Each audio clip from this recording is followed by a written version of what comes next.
his welcome speech. He has been in charge of tourism sector in the federal government, has served as MD PTDC in the past, was instrumental in launching the first tourism brand of Pakistan, Salam Pakistan. Mr. Shamimi also served as Joint Secretary, Climate Change, and supervised many development projects including ban on plastic bags in Islamabad. Mr. Hamad Shamimi, please come on stage.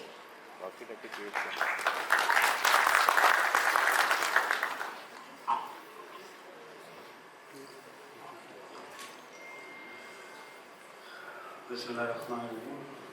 Excellencies, respected delegates, ladies and gentlemen, Assalamu alaikum and a very good morning. It is indeed a great pleasure to welcome you all to the Pakistan Travel and Tourism Symposium 2024. This unique event signifies our commitment to unlocking the full potential of Pakistan's tourism sector, a vital component for our nation's economic growth and development. Tourism is not just about exploring new places, it is a catalyst for economic transformation. Our diverse landscapes, rich cultural heritage, and historic landmarks position Pakistan as a unique and compelling destination for travelers from around the globe. By promoting tourism, we are opening doors to significant foreign direct investment, fostering job creation, and enhancing Pakistan's image at the global level. This symposium serves as a platform for meaningful dialogue and collaboration among industry stakeholders, policymakers, and international experts. It is through such collaborative efforts that we can devise innovative strategies, promote sustainable practices, and ensure that tourism contributes significantly to our national economy. We are committed to making Pakistan a top tourist destination. Our efforts include improving infrastructure, facilitating connectivity, and fostering a business-friendly environment that encourages investment in the tourism sector. Moreover, we are dedicated to promoting responsible and sustainable tourism practices that preserve our natural and cultural heritage for future generations. I extend my heartfelt gratitude to the team of PTDC, the World Bank Group, and all our partner organizations who are contributing to this important event. I'm also thankful to all our international and national delegates for sparing time to join us on this important occasion. Your dedication and insight are invaluable as we chart a course towards a vibrant and resilient tourism industry in Pakistan. Together, let us work toward a brighter future for Pakistan, where tourism plays a central role in our nation's prosperity and progress. Thank you all.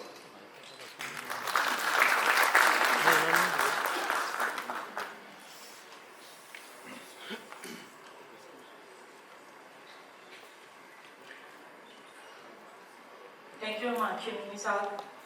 Now I would like to invite Mr. Aftab Rahman Rana, Managing Director PTDC. He is the chief organizer of this great event too.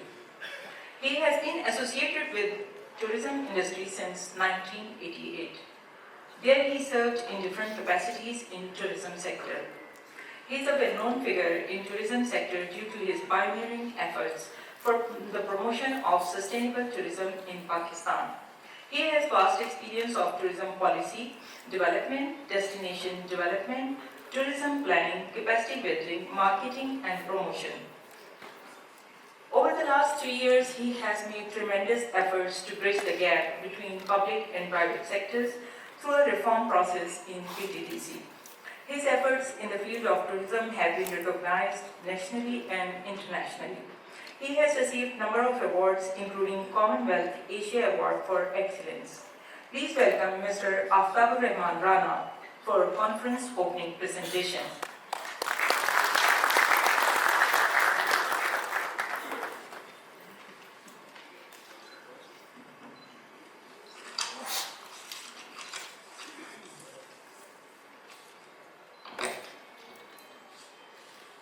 Bismillahirrahmanirrahim. Your Excellencies, respected delegates, ladies and gentlemen, Assalamu alaikum. It is a matter of great pleasure for me to address you at the Pakistan Travel and Tourism Symposium 2024. This gathering represents a vital moment for us, highlighting the crucial role tourism plays in our economic and social landscape. This sector is not only a vital driver of economy, but also a powerful catalyst for job creation and poverty alleviation. We have tried to create this platform to initiate a process of dialogue among the stakeholders to shape the future of tourism industry of Pakistan. And my job today is to set the stage for this two-day conference in which we are going to discuss so many different dimensions of tourism. And we have eminent panelists, specialists, international and national speakers who are all going to contribute into the future vision which we are going to set for the tourism in Pakistan. This gathering is very important for us because we have already achieved certain milestones in the last 3 years by creating an enabling environment for public and private sector to work together, and also creating an environment where our tour operators are participating in international arena, and also we have created an environment for the private sector investment in tourism, and now large number of private sector projects with having good investment in tourism are coming up. So I'm going to share with you a presentation in which I will try to give you an overview of tourism sector, where we are, what are the challenges which we are facing, and how we can move forward from here. Because this will set the stage to have a dialogue in coming sessions of this important conference we are having in these 2 days. So if we look at the Pakistan map, we can understand that Pakistan is a country which is blessed with so many different diverse tourist attractions. If we look at the map, we find the beautiful coastal belt and the tallest mountain in the north, and in between there's the land of Indus Valley civilization, which has history of more than 9,000 years of mankind. Next slide. And in the north, we have the place where 3 great mountain ranges meet together: Himalayas, Hindu Kush and Karakoram, and this create the tallest and the largest number of mountain peaks concentrated in one area. Next. And this is also the region which is most glaciated region outside the polar region in the world. More than 5,000 small and large glaciers are located in this beautiful area. And this provides us a great opportunity to promote adventure tourism in this area, which is one of the biggest segments in terms of foreign tourism in Pakistan. And when you descend down from the high mountain, you find this kind of beautiful valleys on the Karakoram mountains. And this is the road which go all the way to China border and link Pakistan with the beautiful territories of China and all the way to Central Asia. And when you descend down from the high mountains towards the Himalayas and the Hindu Kush, you find this kind of beautiful green pastures and meadows where you can go for soft kind of adventure and summer vacations as well. And this is also the region which has been part of ancient Silk Route, because China, Pakistan, Central Asia, and part of northern Pakistan, all the way to Europe was linked through this route. A very, very important historical evidence are still there on the ground. And today, the same Silk Route is the Karakoram Highway, which passes through the 3 great mountain ranges and link Pakistan with China. Traveling on this road itself is a great adventure and a great landscape beauty you can experience on that. And number of different beautiful valleys and lakes you can see in this area. And also many hill stations in the lower reaches of the Himalayas in Punjab and KB province, and the areas of Kashmir as well. But mountains are not just in the north.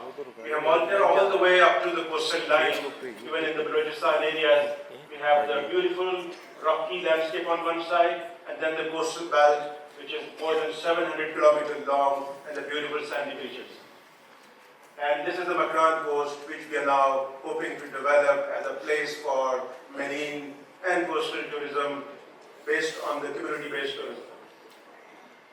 In terms of human history, Pakistan is very rich. The oldest civilization of Mehrgarh, which flourished 9,000 years ago, its remains are located in Rajasthan. So almost 9,000 years continuous history evidence you can see in Pakistan. And obviously, Indus Valley civilization remains at Mohenjo-daro in the province of Sindh is World Heritage Site, very, very famous and popular place to visit. And similarly, there are many places of Hindu religion, sacred sites located all over Pakistan. So Pakistan is a place which is a crossroad of the religions as well. You can visit many different sort of sites and temples and places which are associated with different religions. And most importantly, in the northern side, in the valley of Peshawar and all the way to Swat, and on this side of River Indus in Taxila, we have the remains of Kingdom of Gandhara, which has been the place from where Mahayana Buddhism originated 2,000 years ago, and there are hundreds of different sites which are holy places for Buddhist pilgrims. And we have a big scope for promotion of Buddhist religion tourism in these areas. If you look at this map, you can understand the magnitude of sites all the way in the valley of Peshawar, Swat, and on this side of Taxila. And it is also the birthplace of Sikh religion. The Punjab has many Gurdwaras who are associated with the life of Baba Guru Nanak, and many Sikh yatris come every year to visit their holy sites.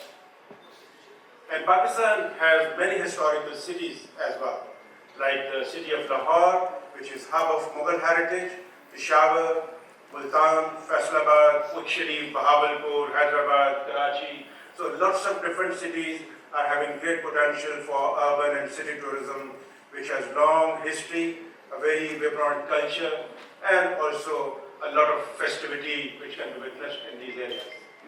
Sindh is a province which is famous as the land of Sufis. So many interesting sites, Sufi shrines, forts, all are located in this piece of land. It is also a place which is the home of the Mohenjo-daro, which is one of the finest civilizations of its time 5,000 years ago. And obviously, in between, we have the land of Cholistan and Tapakar, which is one of a beautiful desert, historical places, and a long history and very colorful culture of the people. And side by side, Pakistan is a place where you can find a great diversity of people. 74 different languages are spoken, different colors of dressing, different cuisine, different kind of faces you can witness in traveling while traveling in one country. After every 60 to 70 kilometers, the cultural landscape of Pakistan changes. And most important aspect of this living culture is the Kalasha people, who live in the 3 small valleys in Chitral, and their last number is now 4,000. They are considered one of the oldest living indigenous people in the world, and this is a very, very important part for us, and we have invited people from there who are now working to conserve and preserve this rich culture. And side by side, Pakistan is a country which has 9 ecological zones, from the alpine zone to the mangrove forest, so a rich wildlife diversity is there. So this we can promote for wildlife tourism and for ecotourism as well. And there's a great variety of fruits, food and cuisine all over Pakistan available in abundance, and people like Pakistani food very much. And similarly, the great variety of handicrafts, handmade products, everywhere in all the towns you find in abundance. And Pakistan is also a country where you find the most important traditional games played in its most original form. Next. And especially one of the game of the polo is played at one of the highest polo field at Chandur. Very soon we are going to have a festival there. And the finest polo teams play against each other in this beautiful polo ground of Chandur, which is at the border of Chitral and Gilgit-Baltistan. And obviously, the capital city is a hub from where you can travel in any direction. The largest airport we have, largest infrastructure as well. So Islamabad is kind of a capital city and also a gateway town for all the tourist places. So So with this great potential which we have, it's just a small glimpse which I've shown you. There's so much more than this. So tourism is important for us, as the theme of this conference is, for building the national economy, because it speeds up the economic growth, it creates job opportunities, it improves the infrastructure of the country, it creates a balance in the payments internationally, because foreign exchange earning, and also it creates socio-economic development at the grassroots level of the forum area, and it also creates necessary fundings for the preservation of cultural and natural heritage, which is basically the core asset of tourism. And moreover, it is important to promote the Pakistan soft image. Tourism brings people together, so when people meet with each other, it creates a message of friendship and peace. So Pakistan tourism is continuously growing. In 2014, we had 1.6 million people traveling within the country. We have already crossed the figure of 6 million before COVID, although it went down because of COVID, but now once again, we're moving up and have more than 4 million tourists traveling every year in Pakistan. 96% of our tourism is the domestic market, and only a small segment of 4% is a foreign tourism. This is the overall arrivals in Pakistan in terms of international arrivals. And you can see 2019 it was 3.5 million. It went down in COVID, but then we have gradually recovered. And 2023, the international arrival was at the level of 2.2 million international arrivals in Pakistan. Next. Most of our domestic tourism, if you see, within have a Pakhtunkhwa area, 35%. Then we have second category going to Punjab. Then we have third category will be Gilgit-Baltistan, then Sindh and Gilgit-Baltistan and Azad Kashmir, and a small segment go to Balochistan because of the security reasons and less developed areas so far. In terms of foreign tourism, the largest number of traffic is in the GB, 46%. We have in Punjab for 27% because of a lot of cultural heritage sites, and then KP 18%, then Sindh 7%, and about 2% in Balochistan. That's the segregation of the tourism traffic. So as a whole, we are making something about 5.9% in the national GDP from tourism. There's a great potential to increase this up to the level of 10% in the next 2 to 3 years, but that needs a good strategy which we can make with the help of few people. 4 million people are employed in tourism sector directly or indirectly, and there's a scope to double it in the next 5 years. We are having $1.1 billion annually from foreign tourism, and more than 2,900 billion rupees from domestic tourism. So all this is a very small sector in Pakistan, but handsomely contributing in the national economy even at this level. But the magnitude which I've shown you in terms of potential can increase this in manifold. In the next 5 years, if we have a good strategy and we remove the bottlenecks, we can improve from 1.1 billion to about $5 billion very easily. Next slide. So we need to focus in this conference on 5 ways of tourism.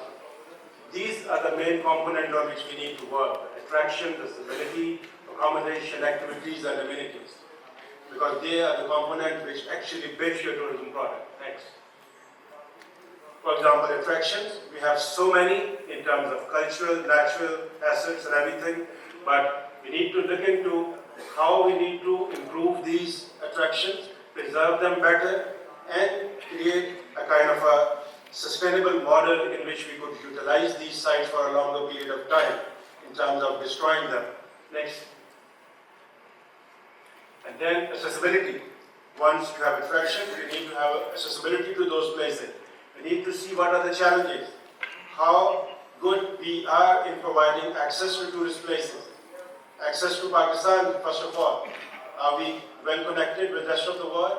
Are our tourism destinations, the province, are well connected through road, rail, and other smaller tracks and walking paths and everything, and the rail tracks as well? So accessibility we need to access very carefully, because if this is improved, our tourist flow will increase. Next. Accommodation. When tourists reach at the point, then the next question comes in the mind where they will stay. So we need to have a quality in the boarding and lodging services, and different categories from youth hostels, camping sites to 5-star, 4-star, 3-star hotels, and very good services we need to have in these places. So this is also a big question for us, how we can improve that, the infrastructure of boarding and lodging and their quality standards. Next. And then amenities, obviously, once you are developing those areas, you need to see what kind of facilities you have in those areas. Money chain facilities, banking facilities, medical assistance, roadside toilets, tourist information, visa extension services, telephone, rescue services. So all a network is required to have good amenities associated to provide good services. Next. And then you need to create a range of activities as well. Tourists are not there just to take some pictures of the site. They want to have a quality time there. So you need to create different sort of activities using the landscape, the culture, the beauty of that area. It is very important. So very big scope available for this to create activity-based tourism in Pakistan. And then overall, we need to have good regulatory mechanism, laws, a strong regulatory mechanism, quality assurance, so that tourists get the right kind of quality services when they are here. And obviously, that will ensure, unless we have good quality workforce, training, capacity building, young people need to be trained in tourism and hospitality services more and more, so they could lead the sector. Next. An enabling environment where private sector is on the driving seat. Government should facilitate and create good regulatory mechanism, and then the rest of the work should be done by the private sector. So that need a kind of a policy in which you give incentives to private sector. And obviously after that you look at the promotion side, how you promote your destination using IT, using media, using print, everything. So that is the next step for you. And obviously, this all need a greater coordination among stakeholders. You'll be surprised, tourism is a very complex industry. It is not just the job of PTDC or one or two provincial tourism boards. It is a job of multiple stakeholders. Number of private sector stakeholders work together, number of public sector stakeholders work together, then you can create a good sellable tourism product. So we need to have a strong regulatory mechanism at national level, a strong coordination mechanism at national level, at provincial level, and at destination level. Then we will be successful. And obviously, our overarching goal must be the sustainable development of the tourism. Because we are facing in Pakistan certain challenges as well. Mushroom growth is taking place at destination. So sustainable tourism is something which is the tourism which meets the needs of today's tourist and host community, as well as look at the interest of the future tourist and the host community. Looking at the environmental, socio-economic and economic, both, three angles. Next. So in this model, we need to create an environment in which we conserve our resources very well. We need to share our socio-economic benefit with the people of that area where tourism is going. We need to minimize the tourism environmental impact which is taking place, and then ultimately we'll have a visitor satisfaction level higher and higher. As much as we bring all four together, our circle of sustainability will become bigger and bigger. This should be our future vision for the promotion of tourism in Pakistan. So Pakistan government is now giving priority to tourism sector. We have already taken a number of steps. We have created a National Tourism Board. PTDC have been revamped into an organization which is promoting Pakistan. We have established an endowment fund. E-visa have been introduced for 192 countries. A national action plan is there. A strong linkages we have developed between partner organizations. Provincial plans governments are developing to promote and develop their destination. Branding campaign has been launched under Salam Pakistan. We have developed national minimum standard document to improve the quality and services. And finally, we have also created a portal where all the tourist information is available at the portal of salampakistan.gov.pk. It is now ongoing and is going to be the national tourism portal where you find all the information and you book all the services, hotel packages, airline ticket, rail ticket and bus ticket just at one website. So, this is a scenario. It's a big game in front of you. But I must say, the scope is big, the environment we have, the great, but challenges are also similarly very, very big. And now we need to think as a stakeholder together. The real purpose of today's gathering is to bring all of you together to think and stimulate your ideas to have a kind of a workable policy framework for Pakistan tourism development. We might be working in the fragmented environment at the provincial level, at private sector level. PTDC is trying to bridge all the stakeholders together and creating a kind of an environment in which we sit together and form a national tourism vision. And that vision is now applicable everywhere with the help of all the stakeholders. Unless all the stakeholders are working together in a synchronized manner, we may not be able to achieve our goal. So Pakistan Travel and Tourism Symposium will surely produce a tangible outcome, including strategic framework, policy recommendations, and collaborative initiatives that will greatly contribute to the sustainable growth of tourism economy in Pakistan. So let us sit together and rethink about the new dimensions of tourism, which are not just focused on economic growth and making more profit, but they are also focused on the inclusive, sustainable growth for the long-term benefit of our people, for the tourists who are coming into this country now and will be coming tomorrow. So thank you very much, ladies and gentlemen, for your patience and listening to me and participating in this important event. We have international delegates who have flown all the way from different parts of the world. We have national delegates who are participating from different cities. So it's a good platform today, and I'm hoping that in these 2 days, we are going to create a kind of a big difference for this industry. Thank you very much. Thank you very much.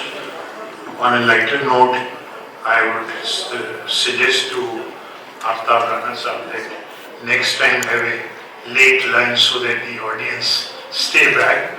But that was just on a lighter note. And one more point was that although she has introduced me as an expert, but I consider myself a student of tourism marketing as well as airline. And also that in the preceding session, many of the points which pertain to this session have been already covered. So I would like to pick up points from there and give examples from my personal experience of over 30 years in tourism and of course airline. Incidentally, in airline, we had a section called tourist promotion, about which Mr. Iqbal Walji's touched upon this morning and appreciated PAA's efforts.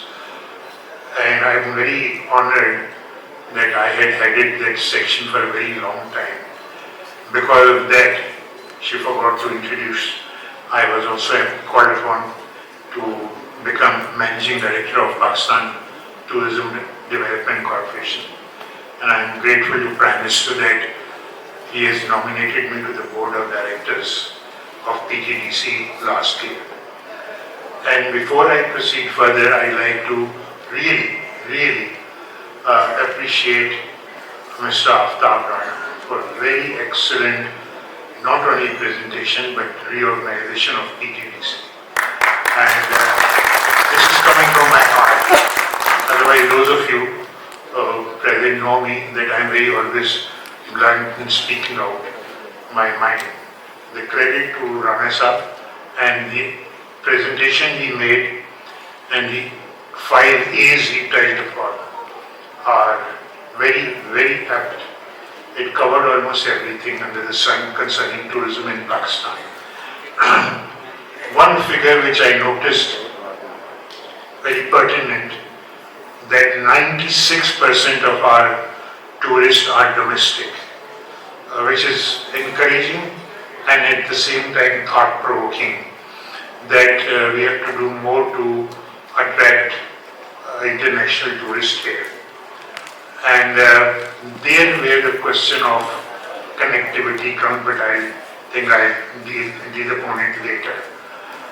And when you ask me the example of the neighboring countries, I'd like to first touch upon the classical strategies of tourism promotion, which have been there, although digitalization and artificial intelligence has brought a lot of changes, but yet I think classic models are classic. No matter how modern we become, but those methods are still prevail. So one way of promoting tourism is that you attract the traffic which is overflying your destination. So when PIA had a very big network starting from Singapore and going up to Kathmandu and further into Europe and America, we used to make stopovers in Karachi, later of course Islamabad, and offer them a day trip free of cost and hotel. So that's one way that you attract people so that they become your potential clientele.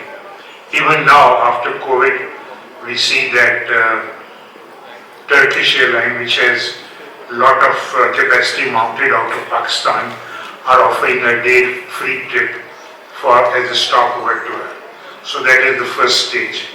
Second is you combine tours with the adjoining countries who are already known and attracting mass tourism. So that is joint promotion. And I'm saying this because there are some young people who need to learn also out of these conferences. Because one day or now we have to pass on the mantle to them. So that is joint promotion with the neighboring region. And third is, of course, when the destination has been developed substantially, you start attracting tours directly. That is the last stage. My friend, very dear friend, Mr. Gilani, has come all the way from Jordan last night, met me, and he said that he's got offices in Canada and he would try to promote Pakistan along with Jordan in the Canadian market. That is a very good example. Similarly, I must compliment again Aftab Rana Sahab for choosing the delegates. The Saudi Airlines head of commercial division in London, they met at the airport, said that he's come to study how he can bring tourists from London on Saudi to Pakistan. He excluded the VFRs, the visiting friend and relative segment. But I think amongst those also, there is a group which come here to meet visitors and friends or relatives, but they don't go out in the north. But with digitalization and my younger brother, Naushirwan Adil, Director Marketing, who has worked with me, will bear me out. And in fact, yesterday we were discussing and I asked him that how's the direct flight from Dubai to Skardu doing. And he told me that some of the groups were of those Pakistanis living in North America, but they didn't come to the mainland, they went direct from Dubai to Skardu. So that is one segment which Pakistan needs to promote as a last part of the three-pronged strategy I enunciated. And overseas Pakistanis are a very big market. Other than VFR, we introduced in PIA in collaboration with Overseas Pakistani Foundation a tour package called Discover Your Roots. And I think Masood Ali Khan, again my elder, although I am elder to him in age, but in seniority in PTDC, he also carried those packages further. But they had some problem because when they want to send their children, they want that everything should be very well packaged. Now coming specifically to your mind, I like to quote that one day I went to meet Lady Wakara Nisanoon, the then chairman PTDC and advisor to President on tourism. And she said, Salman, I've just come back from the presidency after attending a lunch in honor of the Japanese delegation. And the president asked them spontaneously, how do you promote tourism? And their reply was by providing road linkages. So linkage is so important. Coming back again, I'm sorry, I'm diverging a bit here and there. And the nearest countries which have followed all these three strategies one by one, which I have just submitted before this August hour, is UAE. I have seen UAE grow from a very small city when I first visited as a escort to BAE's group to take the VIP, that the inaugural flight, Dubai, New York. And mind you, that we were the first airline to connect Dubai with New York. And we were as junior officers, I was a trainee officer, then asked to accompany all the sheikhs who were going and made to stay in Waldorf, Australia. So from there they have grown, and at that day I remember, at that time, there was just one block of present Intercontinental and I think one more hotel. And across the Abra there used to be just cables selling watches and clothes and things like that. And what they are today. Then actually it is Emirates which by providing first stopover to us and then combining with the neighboring country, and now as full-fledged destination it has developed, but the connectivity has developed UAE. And Dubai was only one, then now Ras Al Khaimah has joined them. That has become again a destination, resort destination. And on 2nd November last year, I was in Abu Dhabi, and the new airport that has come off again has made Abu Dhabi a full-fledged destination. So when I was serving as General Manager PIA of Gulf region, Abu Dhabi was just like a very small city. So the one destination neighboring country is UAE, which has been promoted as a tourism destination. Of course, all artificial compared to Pakistan, where it is all nature. Then you have Sri Lanka, again being sold now as a sole destination, otherwise it was being sold in combination with India also. India itself is there, and Nepal.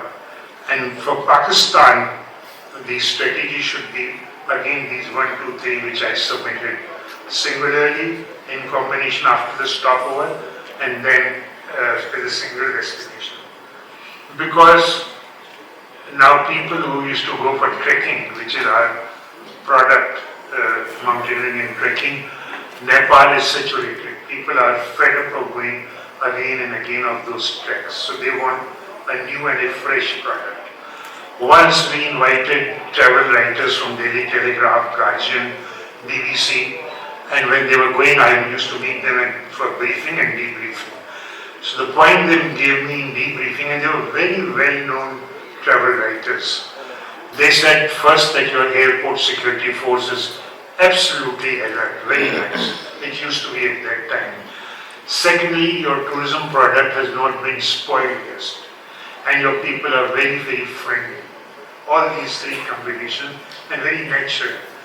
So we have that, but we have to market it, and I just submitted this strategy. UAE has done, India has done, they have been selling in combination with Nepal, Maldives and Sri Lanka. So all these nearby countries are the ones who have been selling inter-regional tourism and intra-regional tourism. So I hope to an extent I have answered you. I can add more, but the examples I gave, that we are very lucky that next door we have all these countries, even Maldives. But the main problem is connectivity. Connectivity is so important, both railway-wise, road-wise.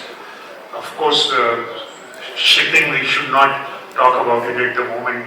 We first started a Karachi-Dubai ferry service, but not more than once we could have that service. Because we had a very bad, huge problem of human trafficking. But that's not only Pakistan, it is universal. So that's where the visa regime comes in. Luckily, a lot of hard work has been put up, and e-visa has been introduced, and it was long due when in 2007 and 8 we had first worked for a policy of relaxation, and more than 100 countries were cleared. Sometimes we overdo our security concerns also. I'm very frank. If there's somebody here, I would like him or her to carry this message. We overdo security when we think of issuing visas to foreigners, the tourists. So, in spite of this electronic visa scheme which has come up, and again, PTDC has played a good role, a catalytic role, but it is yet to be fully implemented. It needs more and more digitalization. Of all what has been discussed this morning, I think the answer is more and more automation and digitalization of the tourism economy. Because if we have to really use tourism, then we should work how to convert Pakistan into a tourism economy, and for that, automation is the answer, digitalization is the answer, and what Mr. Nawaz earlier this morning briefly touched upon, regulation. Regulation in all spheres of the country are very important. Government should play the regulatory role and let the private sector do the implementation, and then be very strict on regulation. So many things were discussed this morning and we can keep on talking. But the weak area is regulation. Many policies were made and will be made. Maybe the recommendations of this conference will contain many very good points, but it will be the regulatory part which has to be strengthened. Be it civilization, be it the Directorate of Trade, or the travel agents, or hotels, or. But, and last but not the least, I think that government has to play a very, very important role in the human resource development. That is, we are even in the universal index, we are falling behind in the development of human resource. Luckily, we have some very good training institutions in the private sector. A lot of dedicated people are there. Masood Ali Khan is one sitting there, and many others. So once you have really well-trained human resource, which we are lacking, and we have gone beyond, rather than going further, we have gone wide into either the education system or whatever is the reason. And I would again like to emphasize at the cost of repetition that do digitalize as much as you can.